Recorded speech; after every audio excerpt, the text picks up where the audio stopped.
نحمدہ ونصلی ونسلم علی رسولہ الکریم۔ ہمارے ہاں منکرین حدیث کا ایک طبقہ پایا جاتا ہے۔ وہ کہتے ہیں کہ جو حکم قرآن میں آیا تو ٹھیک ہے، حدیث میں آیا ہو تو وہ نہیں مانتے ہیں، نعوذ باللہ۔ یہ ایسے لوگ تو جو مطلقاً حدیث کا انکار کرتے ہیں وہ تو ویسے دائرۂ اسلام سے خارج ہیں، لیکن مسلمانوں کے ذہنوں میں مختلف وسوسے، شکوک و شبہات ڈالتے ہیں، اس لیے ان کو جواب دینا بھی علماء کی ذمہ داری ہے۔ ان لوگوں کا کہنا یہ ہے کہ جو قربانی ہے اس کا تعلق صرف حج سے ہے، جو حاجی وہاں چلا گیا اور وہاں حج کر رہا ہے تو ساتھ قربانی دے گا۔ جو پوری دنیا میں مسلمان ہر سال بقرہ عید میں قربانی کرتے ہیں، اس کی کوئی حقیقت نہیں ہے، اس کو وہ مانتے ہی نہیں ہیں۔ مگر یہ بات انتہائی غلط ہے۔ حج کی قربانی الگ ہے اور یہاں کی قربانی الگ ہے، بلکہ حج میں دو قربانیاں ہوتی ہیں۔ نمبر ایک، جو بندہ تمتع یا قران کرے تو وہ قربانی دے گا۔ اللہ فرماتے ہیں فمن تمتع بالعمرۃ الی الحج فما استیسر من الہدی۔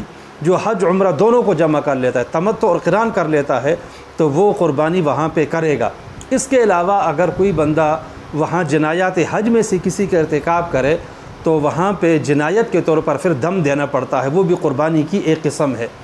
تیسری قسم کی جو قربانی ہے پوری دنیا میں مسلمان کرتے ہیں، یہ بھی قرآن سے بھی ثابت ہے اور احادیث سے بھی ثابت ہے، اور صحابہ اکرام نبی کریم صلی اللہ علیہ وسلم کے زمانے سے لے کر آج تک مسلمان پوری دنیا میں وہ قربانیاں کرتے رہے ہیں، اگرچہ وہ حج کے لیے نہیں جاتے۔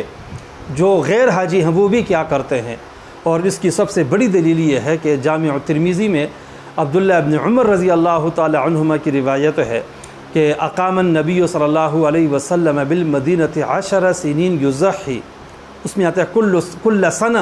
آپ صلی اللہ علیہ وسلم 10 سال مدینہ منورہ میں رہے اور ہر سال قربانی کرتے رہے۔ حالانکہ آپ صلی اللہ علیہ وسلم 1 سال تو حج کے لیے تشریف لے گئے تھے، لیکن بقیہ جو 9-10 سال بنتے ہیں ان میں آپ صلی اللہ علیہ وسلم حج کے لیے نہیں گئے تھے، مدینہ منورہ میں تھے اور قربانی کیا کرتے تھے۔ اور مدینہ منورہ میں جو صحابہ کرام تھے، مہاجرین اور انصار، وہ بھی ہر سال قربانی کیا کرتے تھے۔